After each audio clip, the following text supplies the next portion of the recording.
This is Solum Literary Press. I'm your host, Riley Bounds, and this is a Solum Podcast, where we discuss and examine the intersection of the modern renaissances in evangelical literature, philosophy, and spiritual formation. Today, I'm excited to have poet Bethany Brengan on the podcast. Bethany F. Brengan is a freelance writer and editor who splits her time between the Olympic Peninsula and the internet. Her poetry has appeared in the Gordon Square Review, the 2015 Poets Market, Flying Island, and CV2, the Canadian Journal of Poetry and Critical Writing. She can be found at brenganedits.com. That's BRENGAN edits.com, and at medium.com/essays no one asked for. More information will be provided in the show notes, including a link to a contributor page on the Solum website if you want to find out more. So Bethany, welcome, and thanks for joining me today. Thank you for having me. I'm really excited to be here. I have listened to all the previous podcasts, and I was delighted when you asked me, because this is like spirituality and poetry together. Like, that couldn't be more my jam. So thank you for having me. Yeah, you were one of the poets that I was most excited about when you submitted to Solum. So yeah, it's great to have you. So I guess just starting off, just tell us a little bit about yourself. Namely, how did you come to Christ? Well, I'm like a lot of, I think, kids who grew up in Christian homes. I came to Christ very young, to the point where I don't have really strong memories of the moment I became a Christian. My stronger memories of faith are kind of those stepping stones as I got older, and I started to make things my own, and I started to make my own decisions about what my relationship with God would be.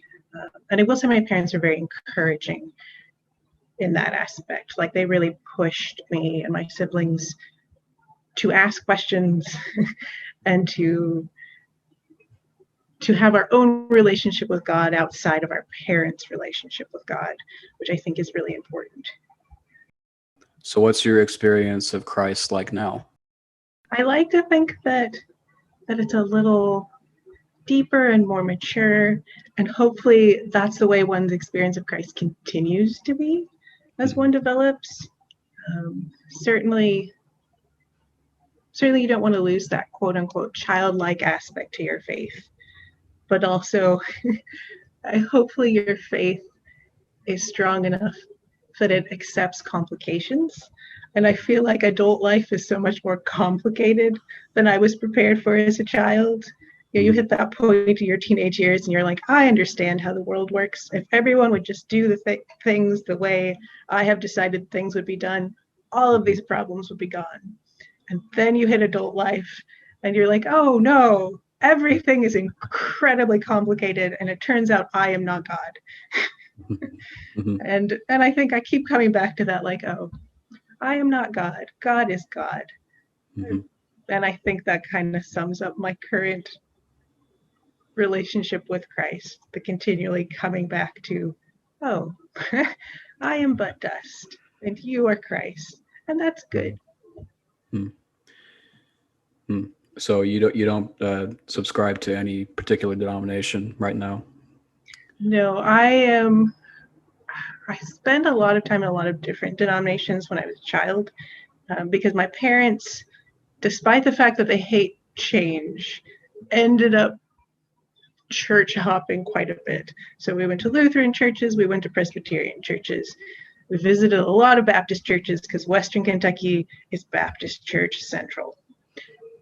And we went to charismatic churches and home, like small, weird little home churches, in a lot of different places. And now I'm kind of generic store brand Protestant evangelical, I guess you would say. So did you attend an MFA program by chance? I did not.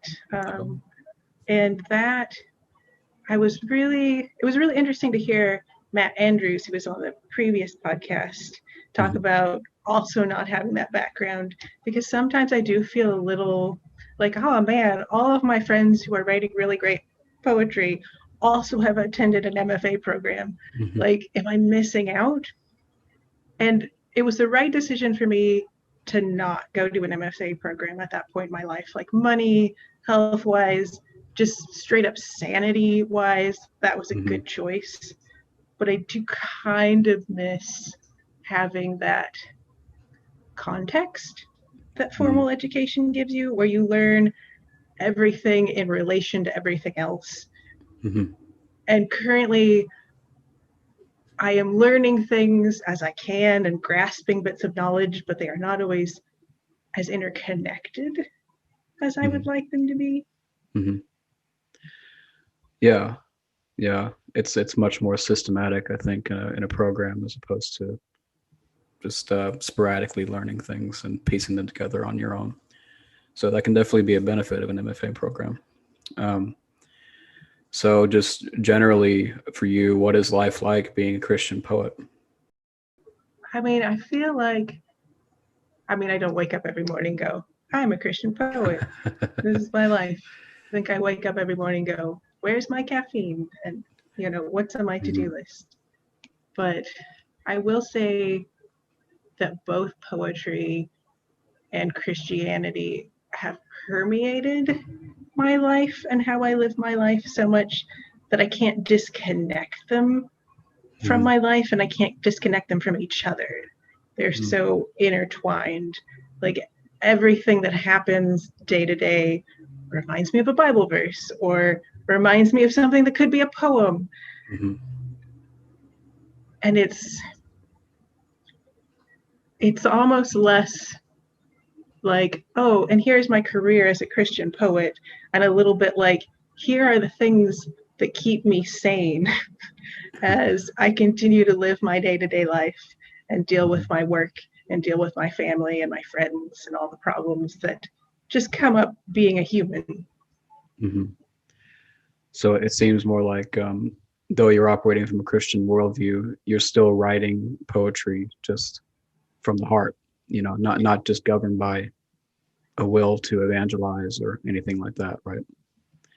Yes, I never particularly set out to write a quote unquote Christian poem, Mm-hmm. but because I am a Christian, that permeates my work. Now, I will say I do sometimes write poetry as part of a devotional practice, Mm-hmm. but I think hopefully as you mature in your Christian life, you don't necessarily set up walls between, like, this is the Christian portion of my life and this is the regular profane portion of my life. Like, Mm-hmm. ideally, everything is holistic. Right. Yeah, that's very insightful. I've known people who would say like they don't want writers to put their worldview into their writing, which is completely nonsensical. Uh, so I mean, your worldview permeates every belief that you have, Yes, it does. and so yeah, that's helpful that you say that. So, um, along with that, what do you think inspires you in your poetry? Um, um, I know it's a cliche to be like, nature inspires me, but I grew up in Western Kentucky. I spent a lot of my childhood playing outside in the yard, surrounded by trees. Mm-hmm. And anytime I feel really disconnected from God and myself, one of the best things for me to do is to go out and to walk and to get just closer to some trees and a body of water and feel a real sense of, I am a part of the world, but I am not the center of the world. Mm-hmm. Um, in terms of writing, well, I try to read broadly. Mm-hmm. I'm an editor in my other day job, Mm-hmm. and kind of in order to keep track of what's going on in the publishing world, I like to read across a broad spectrum memoirs, nonfiction, popular fiction, young adult fiction, classics, comic books. I actually read a lot of comic books, but and that gives me things to think about, and eventually all of those things that you think about come out in your own writing. So I'm really dependent on the work of other smarter writers. Well, that's very humble. Speaking of your day job, why don't you tell us a bit about that? What is it exactly that you do? I am a freelance editor. I did, when I first got out of college, and I guess over the summer, while I was in college, I worked for a small independent publisher, and then I went and I worked there full time for a while. It was a really good experience. I learned a lot about the publishing world, and because they were a small independent publisher, I got to be involved in a lot of processes that at a bigger publisher, they'd be like, no, you're just the intern. Like, nobody cares about your opinions on, book cover design or marketing or fill in the blank. So it was a really good experience. I learned a lot. I saw how the sausage is made, which is both exciting and kind of discouraging, but it was good. And then I've done freelance editing since then, and I've done it full time, which is what I do now. And I've also done it kind of as a side gig when I worked other jobs. I worked for several years at a nonprofit, and I would do freelance editing on the side. And I enjoy it. It allows me to use kind of the book skills that I have as a writer, but it allows me to help other people and kind of midwife other books into creation. And I love that. I love seeing the potential in somebody else's work and saying, like, if you do these things, we can get it to a point where either you can self-publish it and start to market and reach your potential audience, or you can send it to a traditional publisher or agent, and it will hopefully be the sort of thing the market is looking for right now. And that's a different part of my brain than writing, but it's a very satisfying feeling to help somebody else bring their writing into fruition. Do you primarily edit fiction writing or poetry? I almost exclusively edit prose. Okay. Which is odd because I write a lot of poetry, but poetry editing, I mean, you know this, it's a different animal. It's hard, and I sometimes feel like I know what I know about poetry. I sometimes feel like I know on a gut level, as opposed to a really formalized level where I can say, like, you are following this school of poetry. And if you are following this school of poetry, then you need to make these changes to reach this readership. And I know what I like in poetry, and I know what appeals to me, but I don't always understand what makes certain things tick. And it's easier for me to do in prose. So back to the inspiration question, is there a particular aspect of the Christian life that you find particularly inspiring? I feel like anytime I'm wrestling with anything, and I'm probably always wrestling with some question. And I had a professor in college, shout out to Dr. Mary Brown, who I remember said once, if you don't have some question of your faith that you are currently wrestling with, you probably aren't growing. And I thought that was both very comforting and very wise, because I always feel like there's some aspect of my faith that I'm like, I don't understand this as well as I like to, either in a technical, theological aspect or in a very personal way. And so whatever I'm currently wrestling with tends to come out in my poetry. I also, when I was younger, I'd read the Psalms a lot. It's kind of a depressive teenager, I got a lot of encouragement out of the Psalms. As I get older, of course, the Gospels, and of course, the epistles, and those like "How now shall we live" parts of the New Testament, but also Ecclesiastes and Job are much more comforting to me now than they were when I was younger. Do you think that's because it is able to commiserate? Yes. To see not only the question of why is there so much evil, and things are unfair and they are objectively unfair, and why isn't God doing anything, and this is how I feel. Not only to see that presented, but to see that presented and just allowed to be, without some like strong counter. No, don't feel that way. Don't say those things. Job and Ecclesiastes are just allowed to exist in the Bible in all of their uncomfortableness. Right. And I love that. Yeah. I agree. I went to Job many times as a young kid. I was hung up by God's response to Job, the kind of wrathful hand that came down.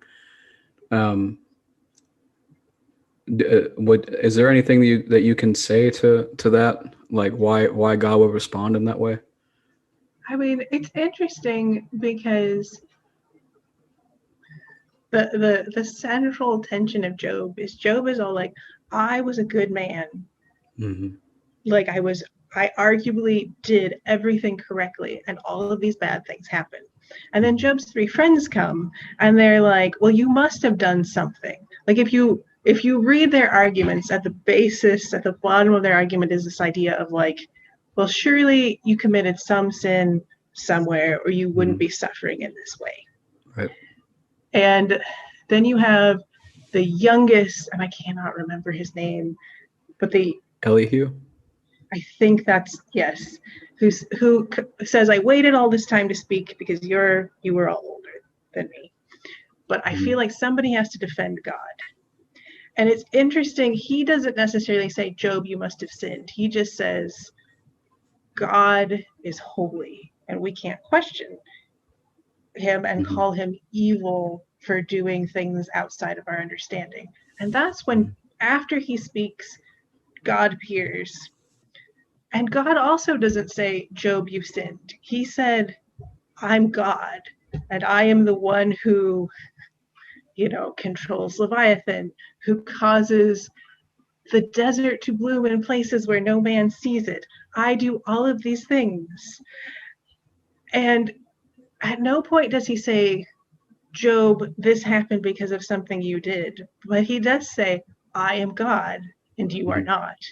And at the end of that, Job says, oh crap, I withdraw. And I don't even think it's necessarily the strength of God's arguments, because God doesn't necessarily respond to Job's questions. Exactly, yeah. I think it is the strength of the presence of God and the incomprehensibility of that. And at the end of that, God has Job offer sacrifices on behalf of his three friends who did not speak well. Like, even though you could argue they technically said some of the same things that God said, like God is God and he is holy, but they also kept bringing in, so therefore this stuff is happening because you did something wrong, Job. And there was a period when I was at my sickest where I read the book of Job and I read the Gospel of John simultaneously. And I would read, and Job was a little longer than John, so I would read a few more chapters of Job in a day than I would read of John, but I would go back and forth day by day. And I highly recommend that to anybody who is at a weird point in their life where they are struggling, because in many ways, John answers Job. Like the Bible,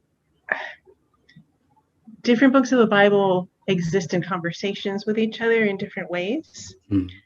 And there are bits of Job that are kind of echoed in portions of the gospel.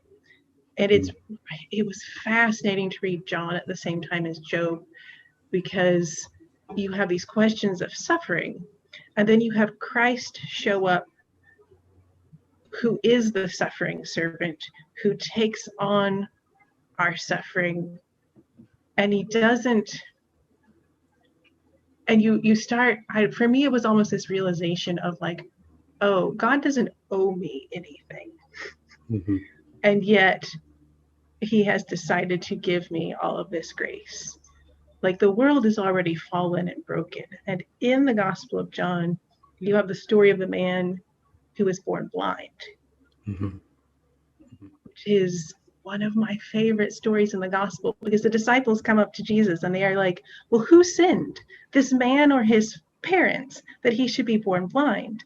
And Jesus says, it's not that any of them have sinned, but it's so that the glory of God may be shown through him.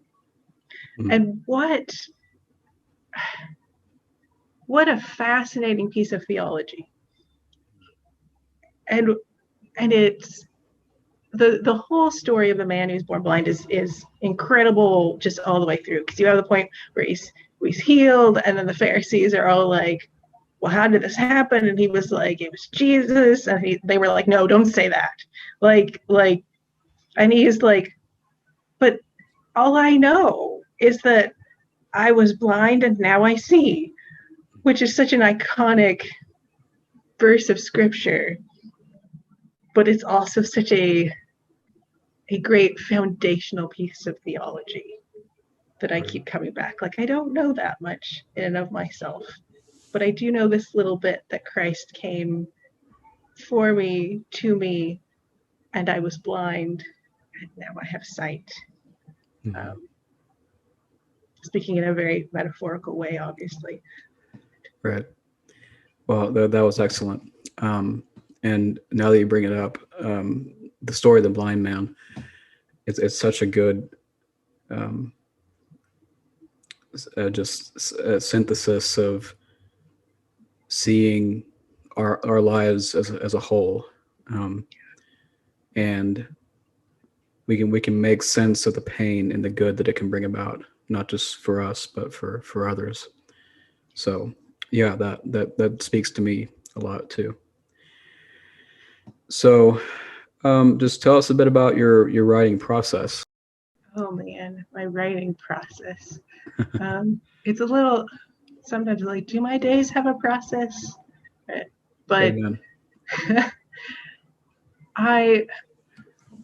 if I do not write for too many days in a row, because sometimes like life happens and I have work and I have deadlines, I lose some mental stability. Like I just lose a sense of myself, and I can feel kind of reality floating away from me. And not in any sense that I go like quote unquote crazy, but I lose something. So I have to try to set out time within my week to have long portions of time to sit down and write. And it doesn't necessarily matter what it is.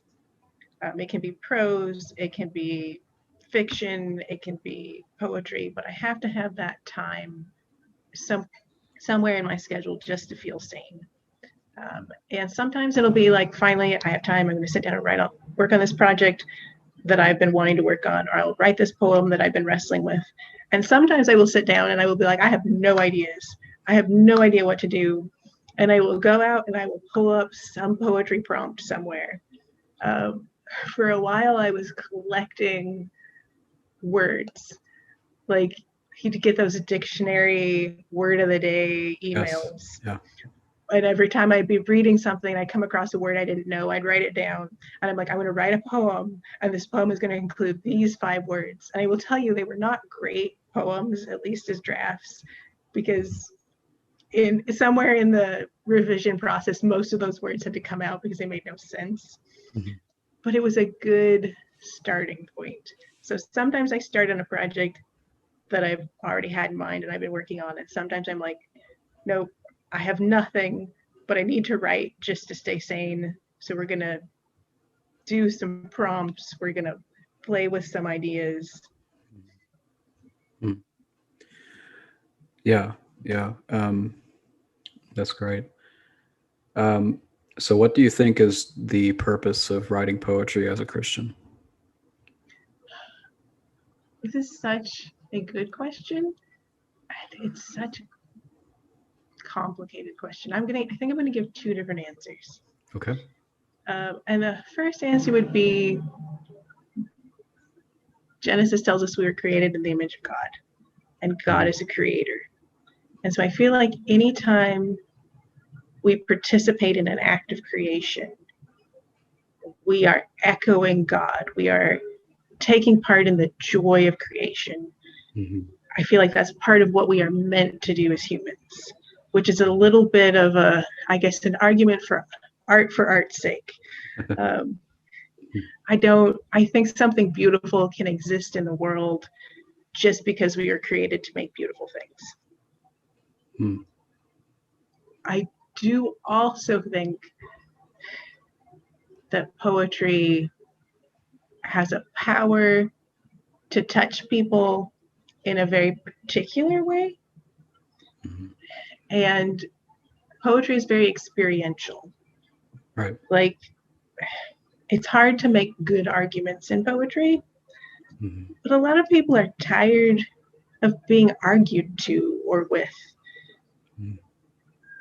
And if Christianity is at least in part about relationship, which I believe it is, you don't argue somebody into a relationship. Like, relationships happen through experiences that are shared. And to me, a poem is an experience. It tends to rely on the senses. It tends to be hard to explain to other people. You can experience in ways that are hard to put into straight prose. When I read T.S. Eliot's The Four Quartets, I loved it. And I felt like I understood it on this personal level, but I could not tell you anything about it because so much of the experience of it is in the sound. The sounds of T.S. Eliot create the experience, and you know things through his use of sound and repetition that you would not know or understand if it was just an essay. Right.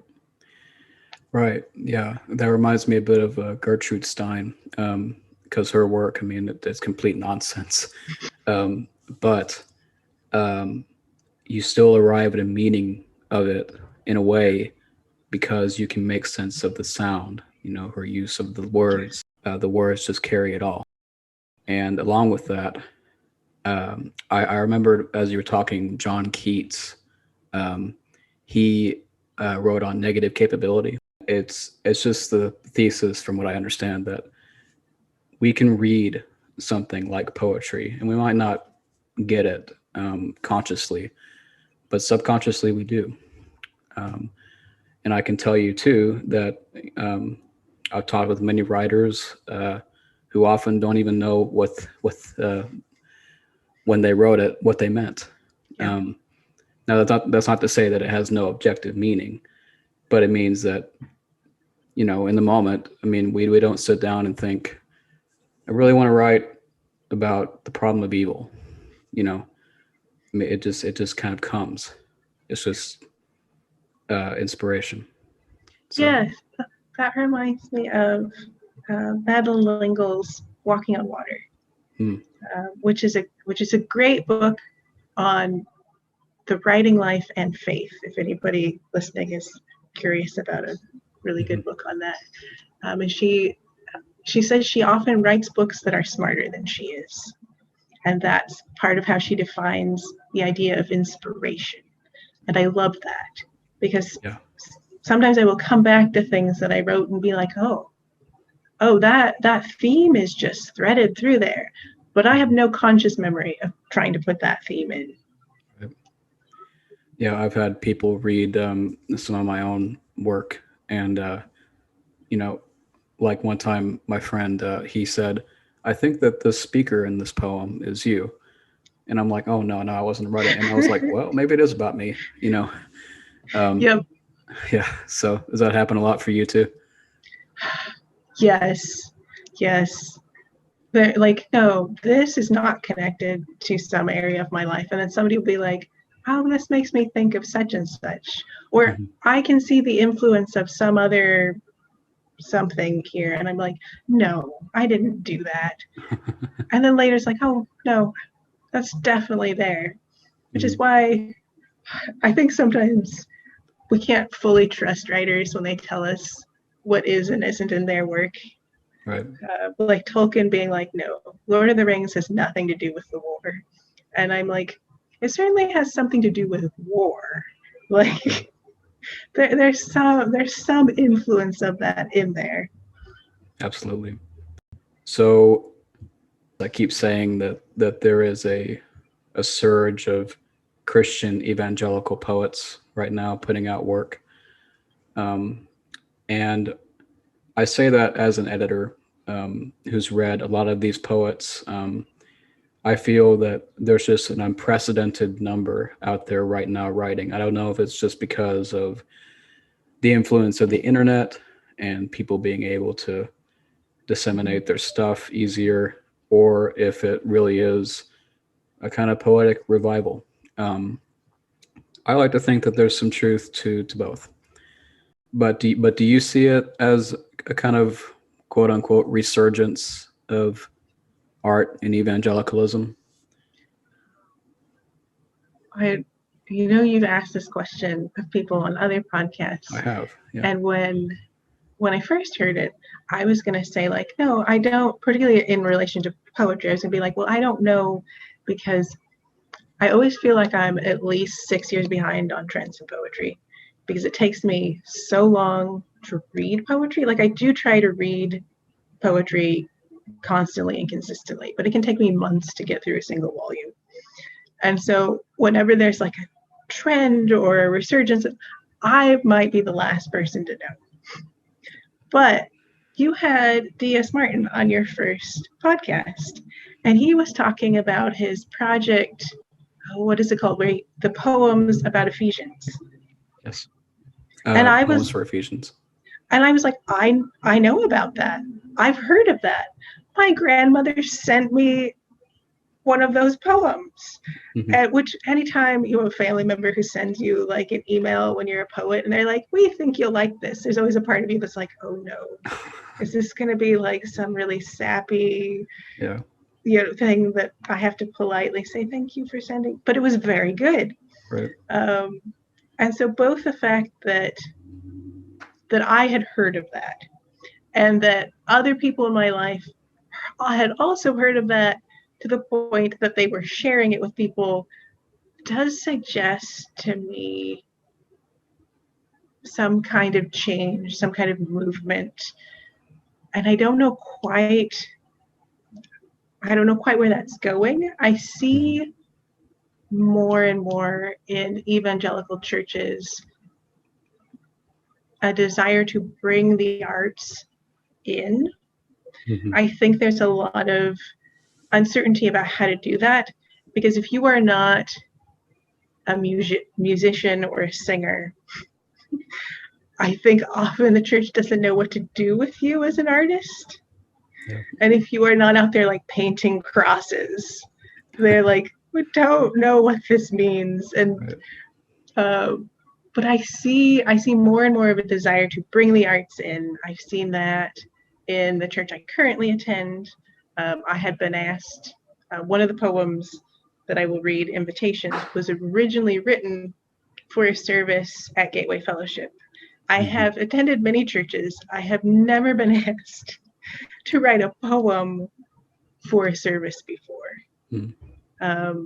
That was very unusual to me, and a really good experience. And done some other pieces for Gateway, but I've seen churches use visual arts. I have a friend who both studied visual arts and now works on her church team and does many different things there. But one of the things that she does is kind of, I don't want to say staging because you don't want to make church sound too much like theater in the sense of not being real.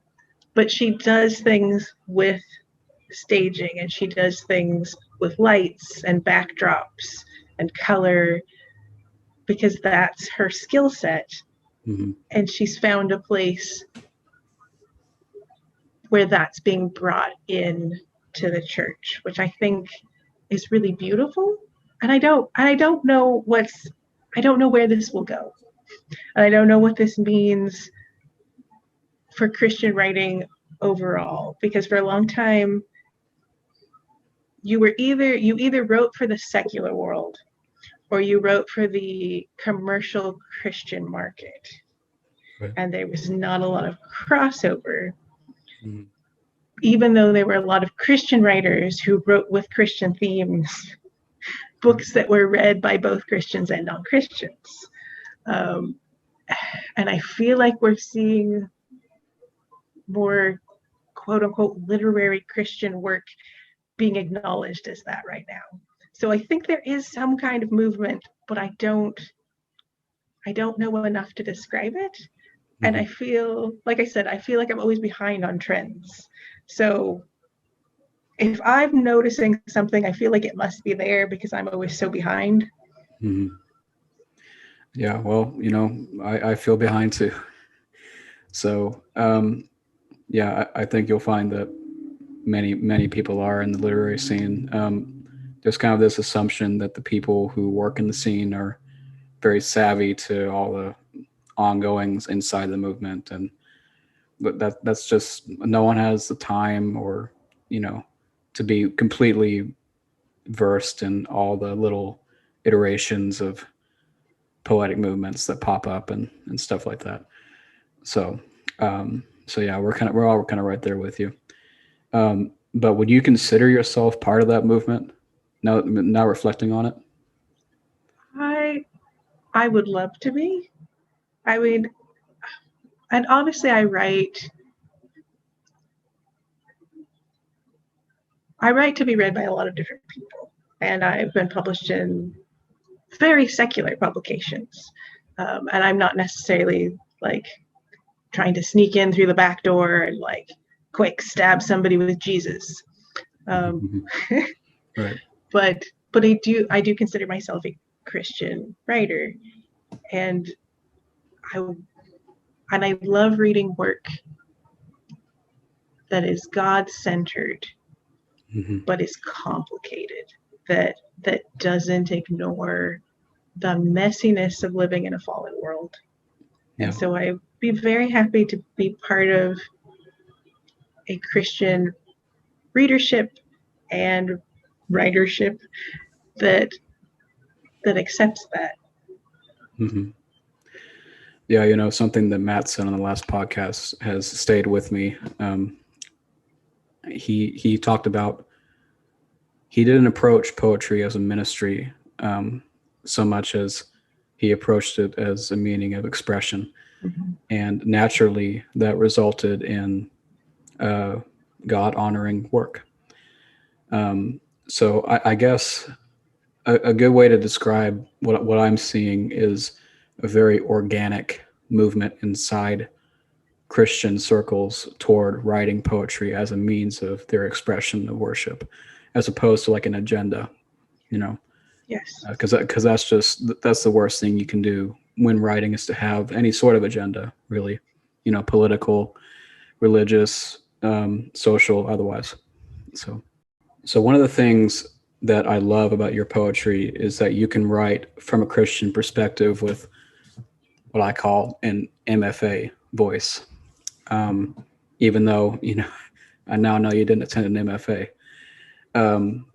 But I think what I mean by that is that your poetry shares some characteristics with the style cultivated by most MFA programs. And I see quite a bit of crossover there. And there are certain traits like an objectivity, kind of distance with the subject matter or the experience that the poem's about. So all in all, you're able to write from that voice, from a Christian worldview, and that's great. What do you think are the things that have informed that style most? How did you come to cultivate your voice? I mean, that's an interesting question, because I feel like I'm still cultivating my voice. Every time I think like, oh, this is who I am as a writer, I start to get a little bored and and think like, can I go a little deeper? Can I learn something new? I grew up, the first poet I think I fell in love with as a child. Well, the first poet I fell in love with as a child was Dr. Seuss, like one fish, two fish, red fish, blue fish. But in terms of quote unquote serious poetry, I fell in love with Robert Frost. And he writes at a remove. But there's a thread of emotion running underneath his work. And I think I've always been intrigued by that sense of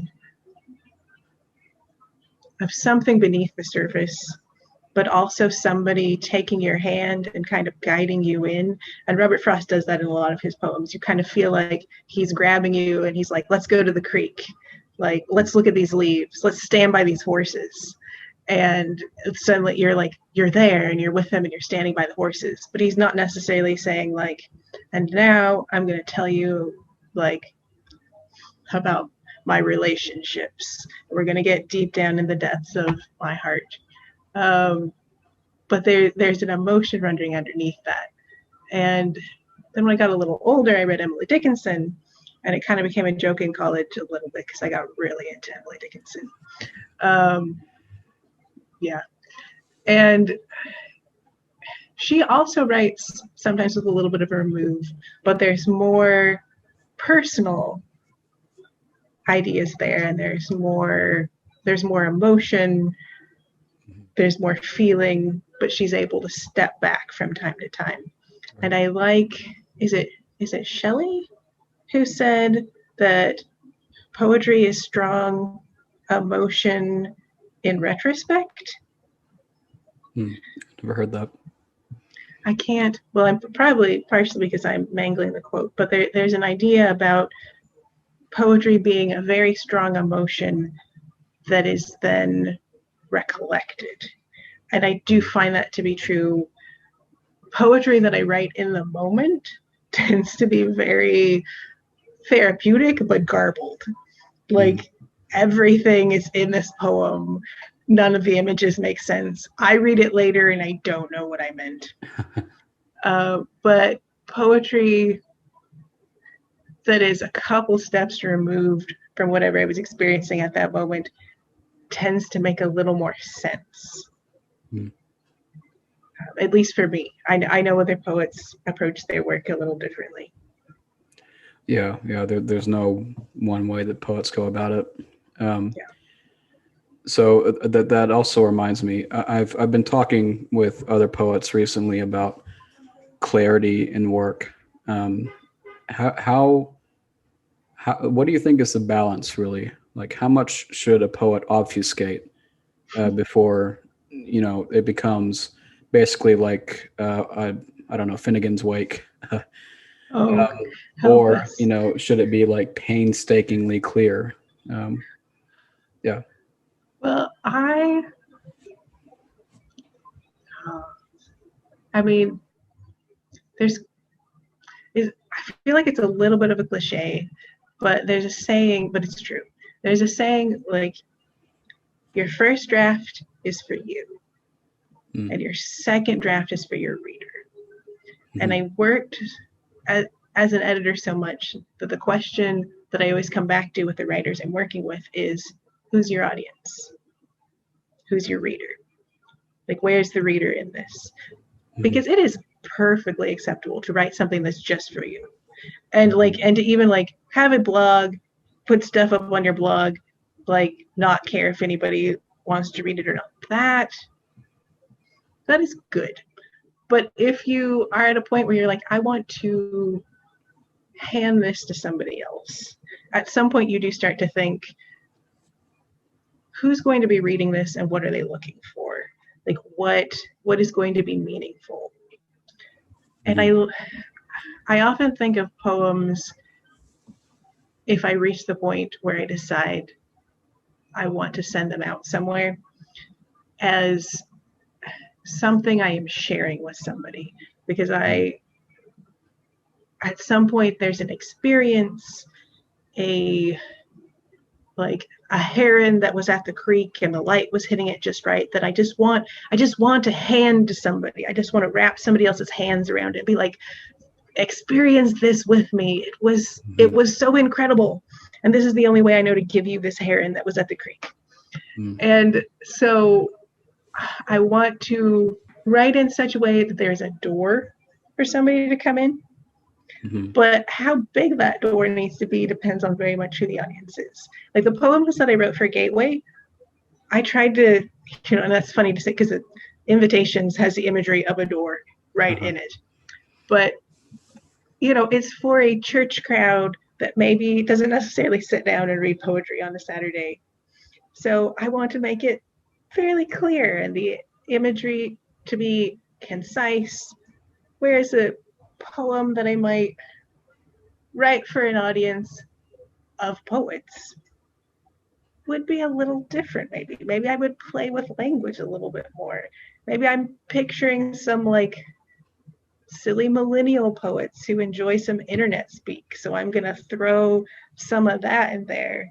Maybe we're gonna have fun with memes today, but maybe I'm gonna reference Greek mythology. And so I'm going to expect the audience to have at least some knowledge of that. But I always want there to be some form of a door for somebody else to enter in. I mean, it needs to be a dialogue, doesn't it? Yeah. Yeah, I mean, you don't want to just dictate the conversation. So, you don't just want to make it completely esoteric and just archaic language and things like that, or subject matter for that matter, something private. But you also, you don't want to insult the reader's intelligence. So that kind of leads into the next question, actually. I think that one of the biggest pitfalls with modern poetry is that it's written as a kind of internal dialogue, as in between the writer and himself or herself, where they're the audience and not the reader. It's a kind of private mythology, to quote David Lyle Jeffrey, where the writer is just directing their attention solely at themselves. And I think that alienates the reader, because the poem is only interested in the writer. And it's only interested in being understood by the writer. And then it becomes inaccessible to everyone else. One of the brilliant things about your poetry is that while you often write for and about yourself, you're also able to write from the first person in such a way that it doesn't exclude the reader. So in other words, it still feels inviting. It feels like you're a character in the poem or a device that the poem uses instead of the audience for the poem itself. So it still feels accessible. Would you agree with that? Is that kind of your approach? I would love to agree with that, because I think that's one of the nicest things anybody said about my poetry. Well, that's true. I also think that there's I don't want to disparage modern poetry too much, because I do feel like poetry is a very intimate art, and sometimes you only need that one other reader who connects with your work. I do feel like occasionally I hear people talk about a poem and I'm like, do you like it because you think you should like it? Or do you actually does something in this speak to you? And I can't determine another person's experience of a poem. Mm-hmm. I do tend to lean a little bit more towards wanting at some point to be understood on some level. I'm okay if I'm not understood by everyone on every level, Right. but I do want to make a connection. But like I said, poetry is a very intimate art. Like we're not out here becoming blockbuster bestsellers. We will find our small audience and we will connect with that. Mm-hmm. That said, I'd love to see poetry exist in the broader world in ways that it doesn't really right now. And you're right that modern poetry does not,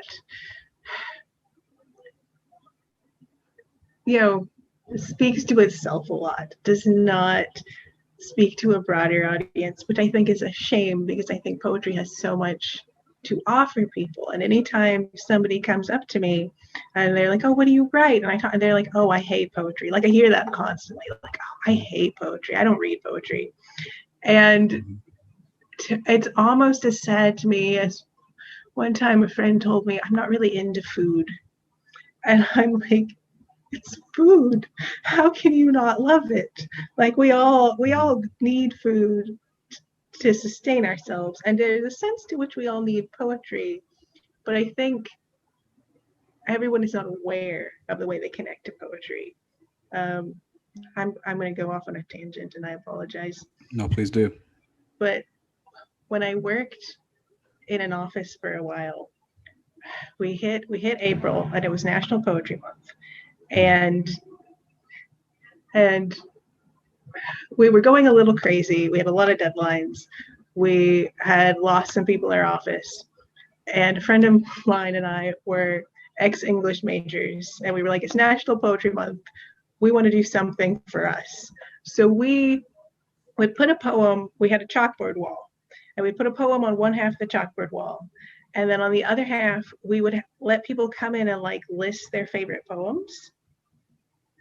And we also told people, like, if you come in to our department and you recite part of a poem, like, we will bring you some kind of small prize at the end of the month.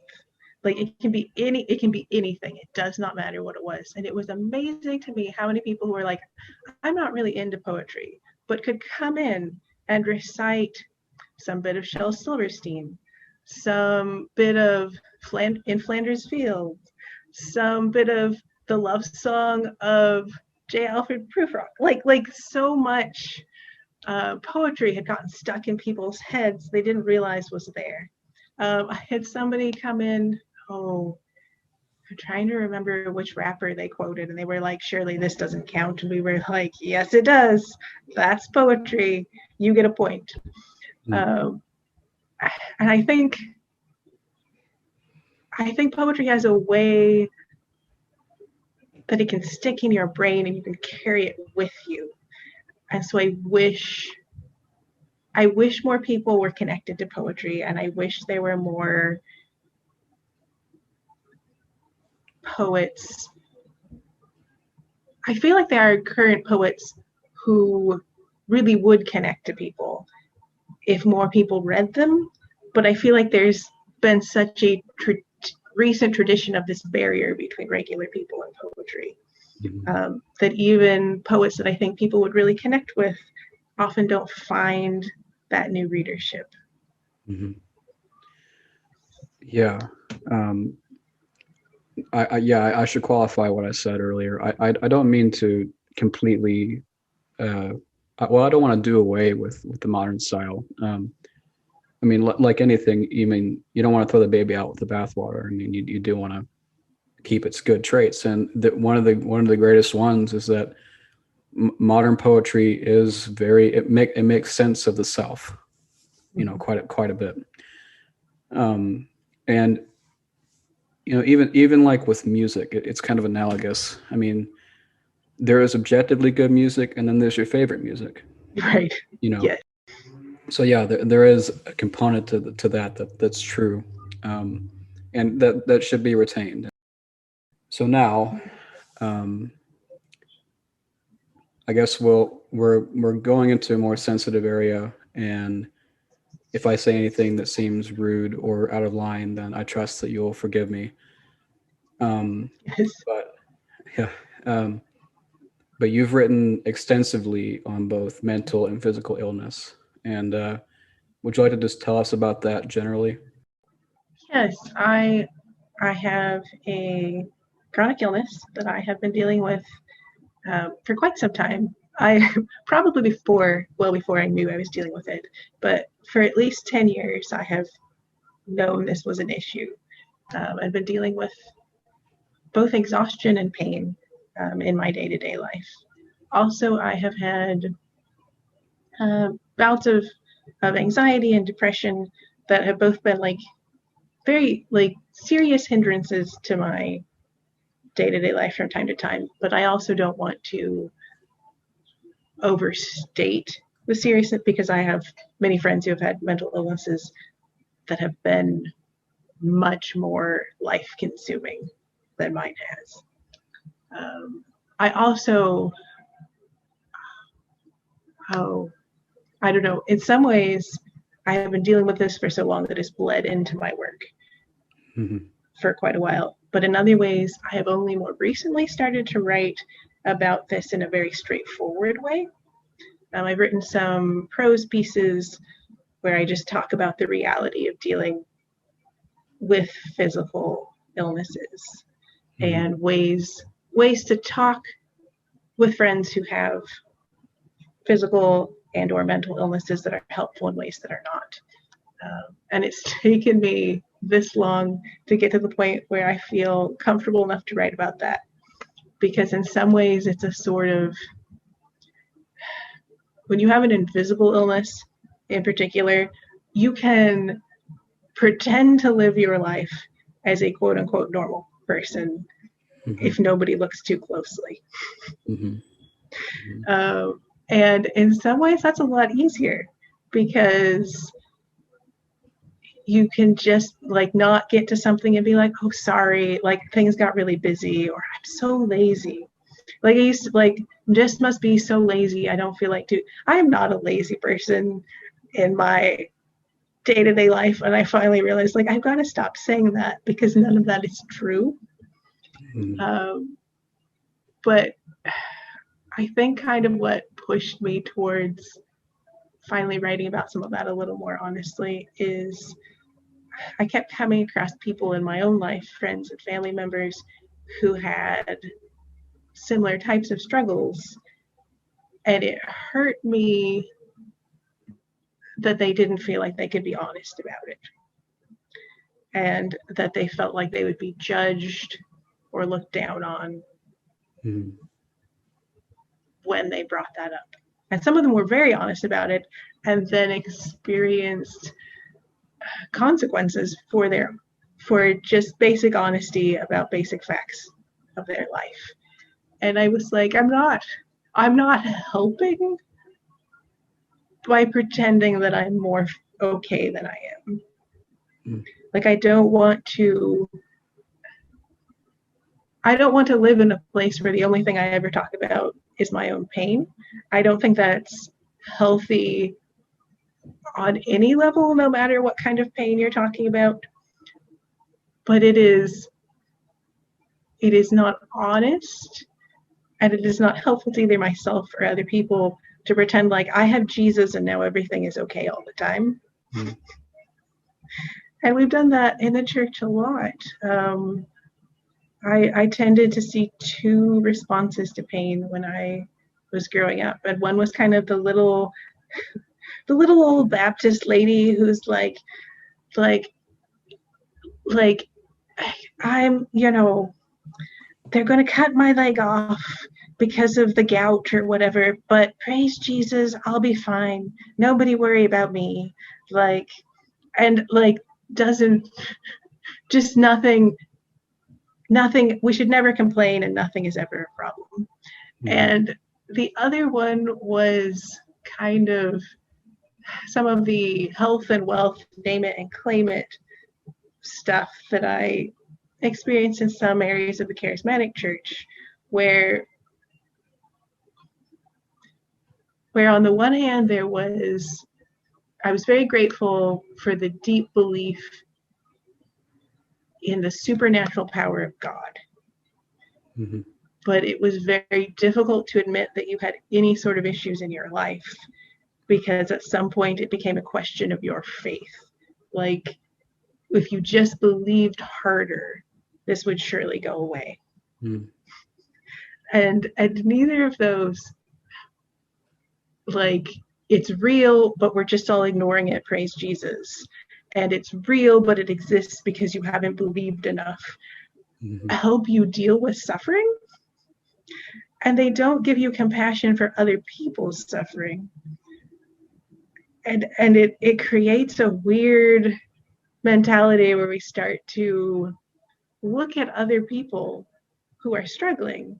I worked for a nonprofit that helped children in third world countries, and the attitudes that people sometimes have towards that, where it's like, it's almost like, well, if you just weren't born in Africa, maybe this wouldn't happen to you. You should have thought about that before you decided to be born into a war-torn country that's been decimated by colonialism. You know, like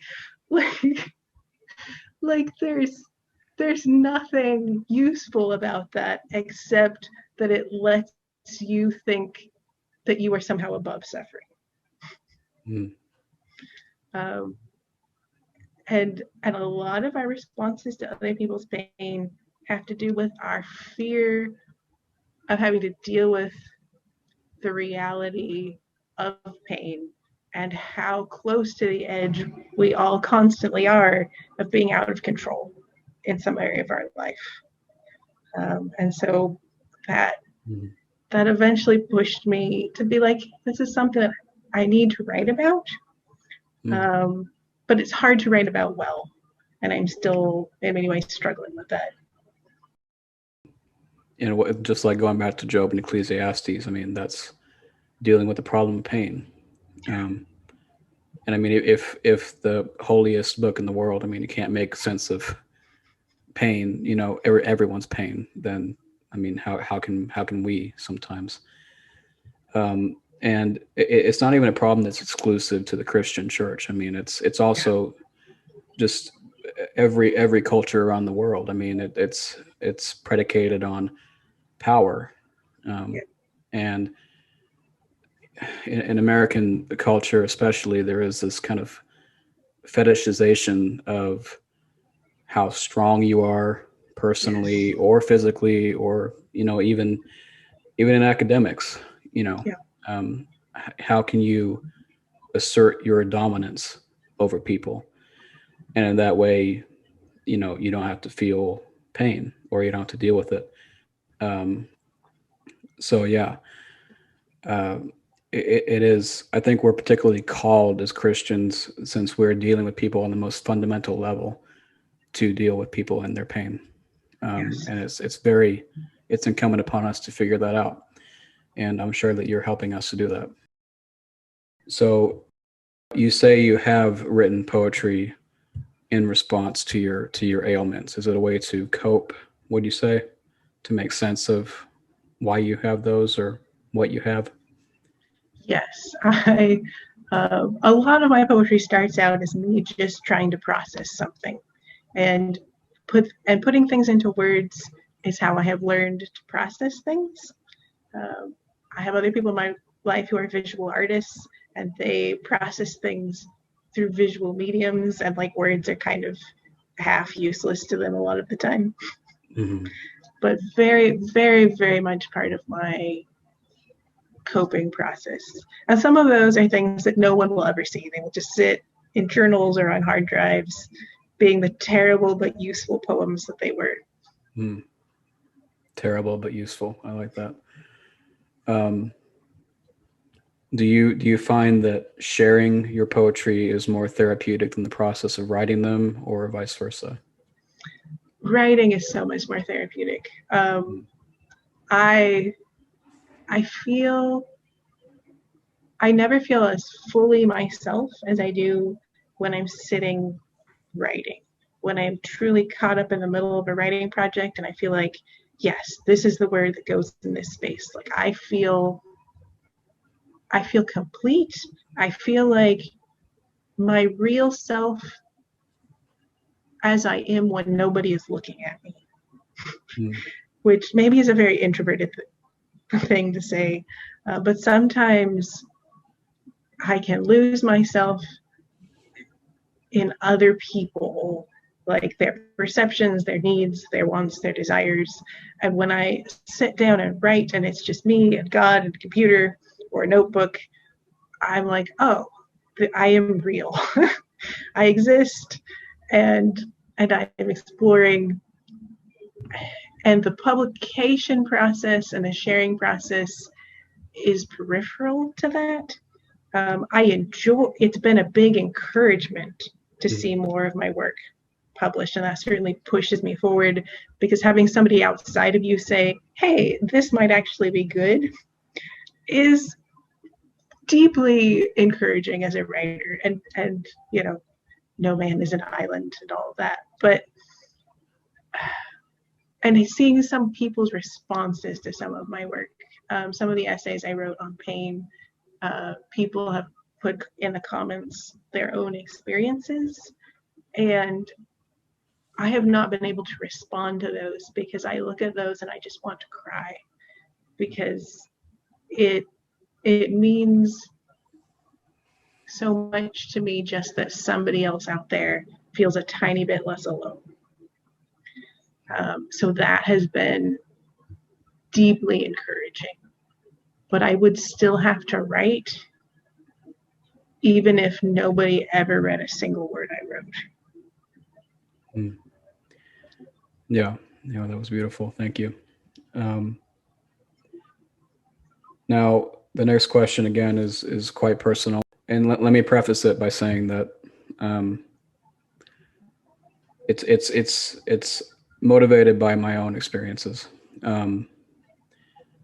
So, since your illnesses and your pain affect your poetry pretty heavily, if you had a choice to give that pain up along with your poetic gifts and be healthy, would you take it? Or would you rather retain that pain and the poetic gifts? So yeah, what are your thoughts as far as that goes? That's a really interesting question. And I feel like on different days that you asked me, I would give you different answers. I mean, I obviously in a realistic way, I can't disentangle poetry and writing poetry from my own life. Like I can't imagine a version of myself who is not somebody who writes. I can from time to time not necessarily imagine a version of myself who has not been affected by pain, but I can certainly imagine a version of myself who is not in pain and exhausted most of the time, because occasionally I have a good day and I'm like, no, this is what I want to live in. That, like, oh my gosh, like I can actually get stuff done when I am not fighting against a wall of pain constantly. I see a counselor, and which has been a really great thing in my life, and I just want to throw that out there in part because sometimes in both Christian circles and in art circles, there is a stigma towards taking steps to care for yourself, particularly your mental health, because there's a little bit of like a like, you know, the stuff that's wrong with me makes me who I am. And I'm like, or you could grow and maybe you could be an even better version. But she said once something to me along the lines of, you've gained some kinds of wisdom through what you've gone through. And I was like, I think that's true, but if I was given the choice Like if God made it an option, I would rather be slightly dumber and not in pain all the time. And part of that is I lose so much. I lose so much time. I think it is hard to comprehend unless you've gone through certain kinds of health crisis how much brain power just pain takes from you. Like they talk about the fibromyalgia brain fog, and that is very real. And my brain is like my one tool that I have. Like nobody's hiring me to dig ditches. Like this is not the body of a woman who is going to be good at digging ditches. So like words and writing are like my one marketable skill set. And some days the pain and the brain, they take that, and I have to fight so hard just to answer a stupid email. Like it's so much. I have lost so much time, and it's not an efficient way to learn lessons, but perhaps fortunately I have not been given that option. Like take this cup from me is not an option for me. Now I write better when I feel better. Like there are days when I have a low level, like a pain and an exhaustion, but a functionality. And I don't enjoy the pain, but I have that functionality. And then there are days, and there have been months in my life where everything is gone. Like it's just survival mode. Like you took a shower today. Good job, you. Now let's see if you can actually like lift your arm high enough to brush your own hair. I'm not at that point right now, and I am not interested in going back to that point. And many people live in a pain that's much worse than that. I think severe pain is an issue that we don't know how to deal with very well as a culture, how to handle people who are in that kind of constant pain. But no, I would trade it. I would be healthy, and I don't know. Like I said, I can't imagine a version of myself who is not a person who writes poetry, so that's hard. But maybe I would go out and dig ditches and enjoy that. I don't know. Right. Yeah. I know some poets, including me in the past, who they thought that if they got better, then they would lose their writing capabilities. And it's like, well, maybe you should consider not writing from pain anymore. I mean, maybe then you can move on to something different, a different modus operandi. And I found that to be true in my own life. And I think in a way it's just part of the process of maturing as a Christian. You will eventually move beyond that, even though you're used to writing like that and from that. And I've also known people who they say the same thing about medications. Like, I don't want to take an antidepressant because then it wouldn't be me. And it's like, well, are you sure that you're you now? Yeah. Yes. In your depressed state. So there's yes, I hear people sometimes say like you shouldn't need to like rely on medications to function. Like you shouldn't give some drug control. But at some point, like part of human life is I am reliant on both air and water. And I'm not going to stop taking either one of those things. Right. We are so fragile as people. Like we really are dust. And I think that's what a mental health crisis, a physical illness, certain forms of poverty and injustice bring us back to this truth of how broken and human we actually are. And we can pretend to be stronger than that, but that's not truthful. And it doesn't it doesn't allow us to show compassion for other people in their own weakness. Mm-hmm. Mm-hmm. Yeah. Yeah, that's true. So do you see sharing your experiences with your illness as expressly a form of ministry or something that can minister indirectly? Oh, goodness. I guess I definitely feel a calling to write. And I feel like when I have avoided writing in the past because other things seemed quote unquote more important, I have stumbled constantly against the will of God for my life. I don't necessarily always see why writing is important. I mean, obviously, I believe in writing and I believe in stories, and they've had a big impact in my personal life, but I don't necessarily like I wrote this essay that 12 people read, and this is the same as being a nurse and saving lives. Like, no, it's not. But it is a form of ministry in a sense that I feel like our daily life should be a form of ministry. And every day we should come into that day going, what has God put in front of me to do? Like, what are my jobs today? Not necessarily like, what are the things I wrote in my to-do list, but like, what are God's goals for me today? Who has he brought into my life? And what has he set before me to do?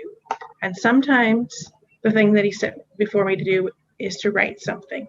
And sometimes I don't know if that's for me or for somebody else. And sometimes I have goals to write things. And then what he sets before me is like, your friend is in crisis. They have called you. You need to like talk your friend through this thing. Like, all your plans for the day are out the window. And I just, in the sense that like, yes, I think it is a ministry because it is what God has put in front of me to do. Mm-hmm. But in the like, I don't always know how this is working. And I frequently find myself looking at God being like, are you sure you don't want me to do something else? Right. Yeah, I think that I used to have this idea that because science so immediately impacts our lives, like medical equipment and the advances in that it somehow had like precedence over things with the soul, like poetry and like friendships and things like that. There's a certain thing where it's like, yeah, these things save lives, but other things make them worth living. Yes. And in that way, they're also essential.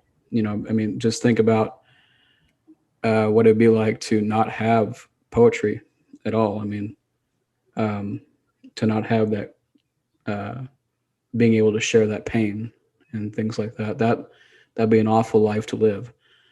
And two, it's yeah, there are some things that have that are higher on the hierarchy of needs and stuff like that. I mean, there's something more fundamental about like feeding somebody than just like sitting them down and reading a poem to them or something like that.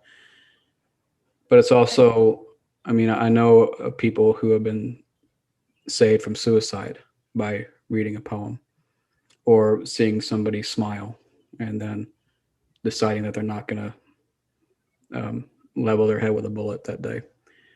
So yeah, there's I think that writers should have a level head, but they also shouldn't disparage what they do. I think it is important, just like any other job. So, in closing, just what practical advice would you give to young or undiscovered like Christian poets? And what I mean by that is things like, how do you find places to submit? How do you know which editors are going to be interested in your work? Just stuff like that. Yeah. Okay. I wrote notes for this question. I was ready. I'm going to start out by just saying, be stubborn. Just you're neither as when you start out as a writer, you're neither as good nor as terrible as you think you are. And it's okay if you think you're a little better than you are, I think, because that pushes you forward to try things that you wouldn't have the self-esteem to try otherwise. And you will revise and you will get better. But I say keep trying, keep sending stuff out, keep revising, be stubborn. One of the best, most encouraging pieces of advice I got was a couple years ago. I attended one of the best poetry readings I've ever attended.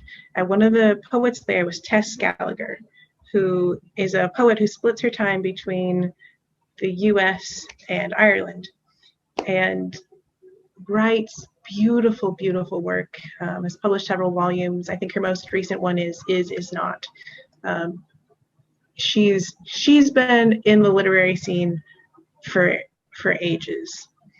And I went up to buy one of her books, and it's like a Wednesday evening at the library, and it's mostly retired people in the crowd because who else can go to a poetry reading on Wednesday evening? And she looks at me and she goes, "Are you a writer?" Because like, why else would somebody who's not retired be hanging out at her poetry reading?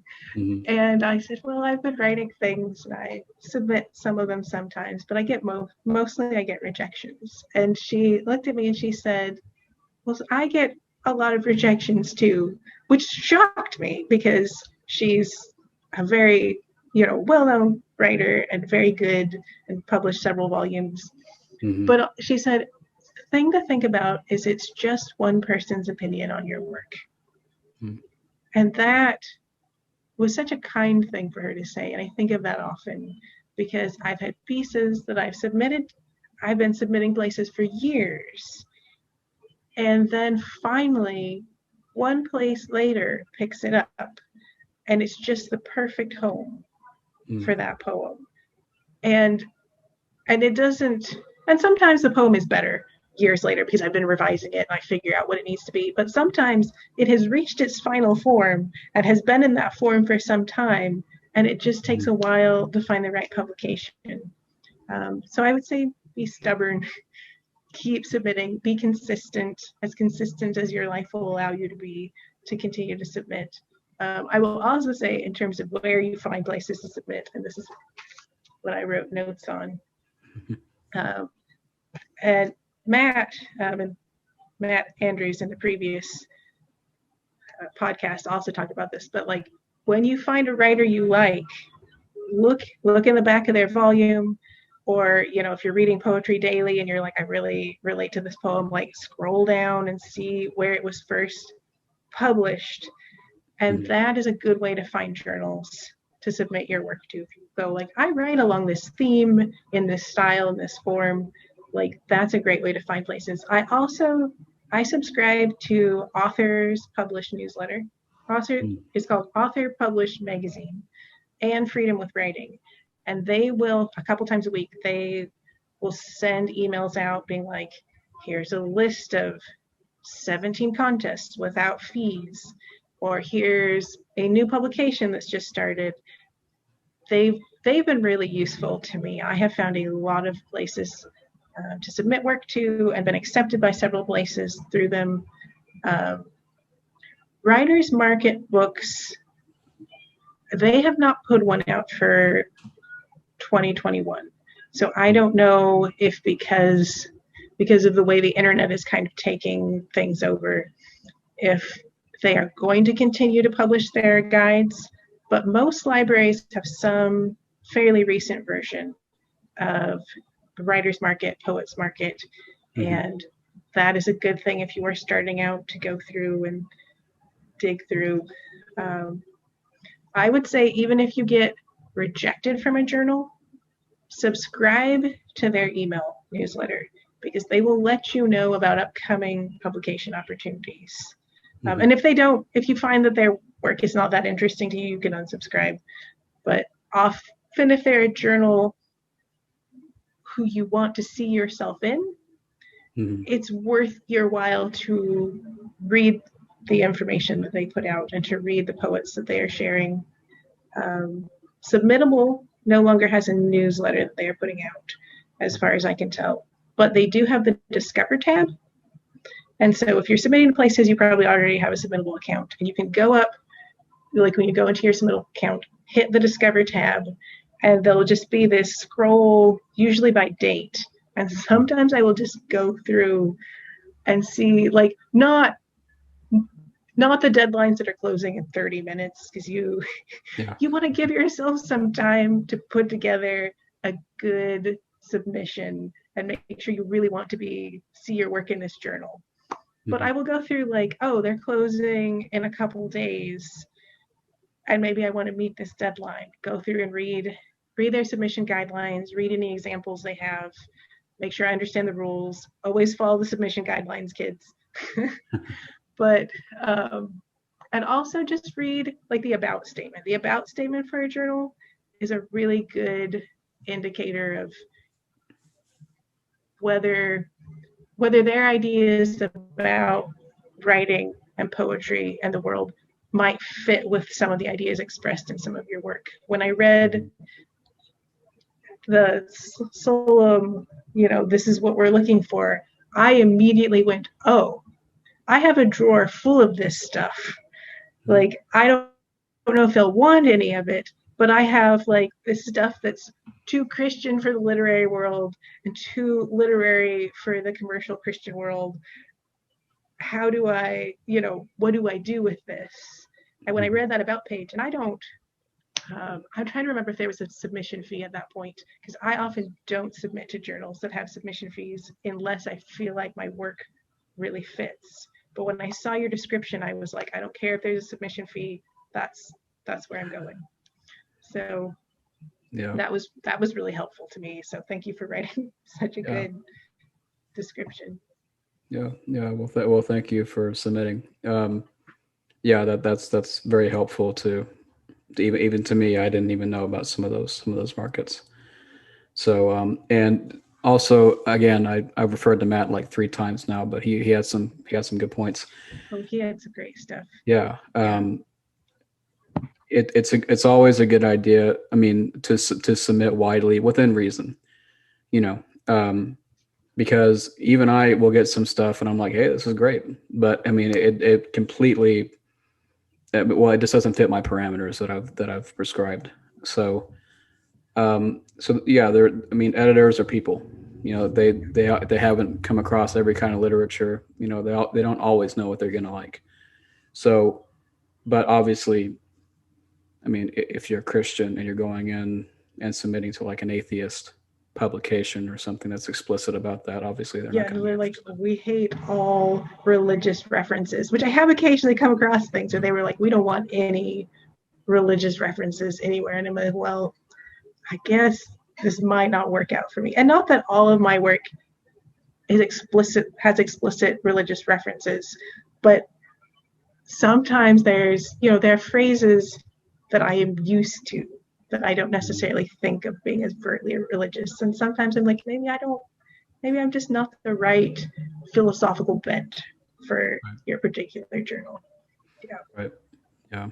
So, well, that's really excellent, Bethany. This has been great talking with you. And I would love it if you would close us out by reading some of your poems. Sure. I'd be happy to. I'm going to start out with Cedars. Sure. This is from the first volume of Solum Journal. Mm-hmm. Cedars. Seraphs, with one set of long, needled wings, they cover their faces. With one, their feet. And with one they fly above chimney tails, scratching the chin of heaven. One afternoon, glory falls. Crashing across maples, a dining room table, the cement bird bath, some secret question in the core turned chorus, even softer than belief, home to a busy colony of wonderings which tremble and then empty out. The next poem I'm going to read is Inland to the Sea, which I think I mentioned, like, you're not supposed to have favorite children, but this is secretly one of mine. So I was really happy to see it picked up. Yeah, it was one of my favorites from the journal. Inland to the Sea. Indiana.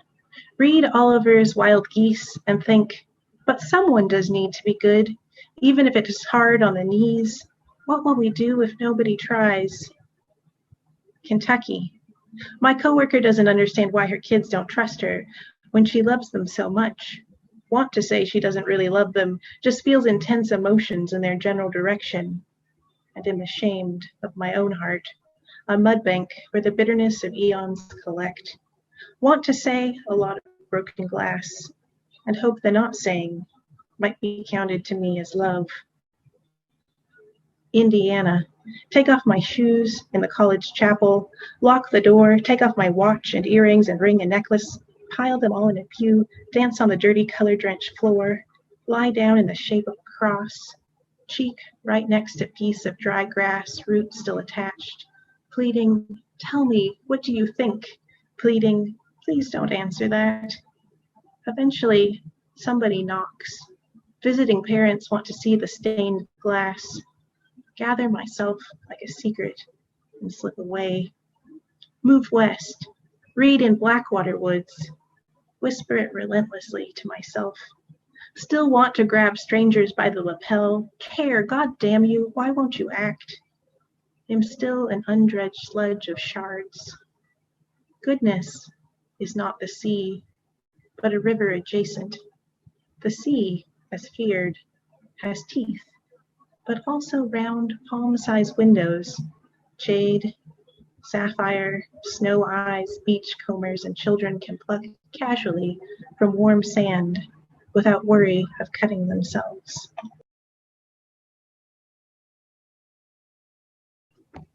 This third piece is Invitations, which was the piece that I talked about that I wrote for Gateway, for a series that they were doing actually on evangelism and building the sort of relationships with people that are evangelistic, and that kind of, as opposed to looking at evangelism as just like I'm going to recite the Romans Road to you, but more like who around me can I connect with, and through that connection, how do I eventually live Jesus?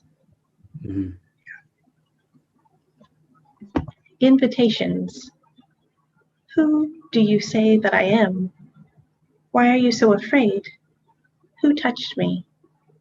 Even Christ, who knew men's hearts as intimately as he knew the throat tickle of sawdust and the slop of Jordan River mud, has a red-letter dialogue full of question marks, 135 of them. What do you want me to do for you? He asks, as though two blind men calling his name from the side of the road might just be curious about the time of day. But he asks. To ask is to wait, to put the things you wanted to say back in your pocket and open your hands to receive the frightening gift of someone else's story. For those of us who hardly understand our own thumping flesh, to ask is to admit ignorance, to say, I am also here to learn. Will you teach me the thrumming valves and tunnels of your needs? To ask is not to push, but to open a door and leave it swinging suggestively, a creak of hinges, whispering across a square of light. Why not? Why not? The last piece I'm going to read is actually from a publication called Subnivian. It's a piece that's more directly about chronic illness and health issues, so I thought that would work well in this conversation. The things that are wrong with me. 1. Inclinations. I want to crack my knuckles open, find the secret angels inscribed inside some bone. I know it will be the last place I look. 2. Fibro and chronic fatigue. On Sunday, my pastor presses the heel of her hand into the spade of my forehead. The Lord will deliver you from your enemies, she warns, but not your friends. On Monday, I hold my mug of tea between my eyes, my thumb between pages of Joseph Campbell. You must conquer the dragon by making allies with it. I do not die, but I do not heal. Chronic indecision. I feel a hidden thinness growing, hollowing out in some dark core like bird bones. I lose color. I lose balance and concentration and memory. I gain stones where muscles used to cluster and golden mucus. I lose pages off the calendar. I gain 34 separate pills and supplements. I lose and gain doctors like lovers. I gain pain without romance or virtue or meaning, and an exhaustion that is not world weariness or ennui or lack of passion, but just my body wishing to lie down sick and get up well. 3. Methylation mutations. I cut my teeth on symbols, on avatars and parables. My body was the temple of the Holy Spirit. My body was an eye and a hand to hold the pen. I was not my body. I was the tree that pushed her way up through the neighbor's shed into the sun. I came here unprepared. Every explanation is medical caricature, an illusion I might finally grasp. Poor Tin Man, poor TikTok. All the switches that should be flipped on but are hereditarily off. The rusted cogs, the clogged filters. I'm meticulous, ticking, repairable invention. Not this animal, not this stupid miracle. That was very powerful, Bethany. Thank you. Yeah, I wanted to ask, when you're reading your poetry, your spacing is quite unique, and the structure is very unique too. How integral do you think that is to your poetic style? Line breaks and spacing are pretty important to me. I mess with those a lot.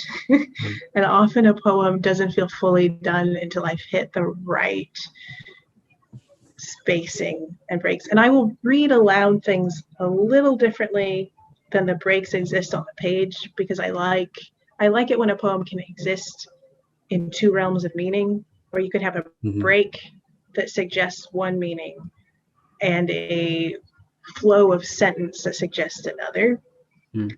That delights me in a particular way, I think, because wordplay delights me a little bit. And so if there's a way that I can play with that, I will. Some of it is just feel. I feel that certain poems want to be certain shapes, and until they are the shapes that they want to be, they will continue to bother me, and they will just nag at me in the back of my head like, no, this isn't quite right. I've had to do some work lately to keep my poems from getting too similar. You can get into patterns where you're like, all your lines follow this pattern. After this many lines, you find yourself doing a stanza break and you don't know why anymore, and you're not really thinking about it. So I try to shake it up a little bit just to see if there are other shapes that the poem will be interested in being.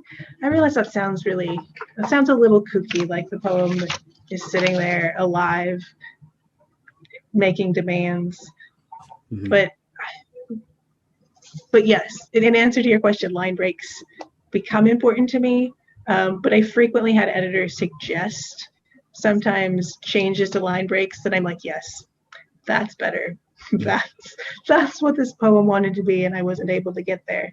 Right. So yeah, I mean, we are tapping into something objective. I mean, when we write poetry, so it's not just kind of a will-o'-the-wisp thing. I've had people ask why it is that poets have such weird shapes with their writing, or is it kind of a visual aesthetic thing that you like? Yes.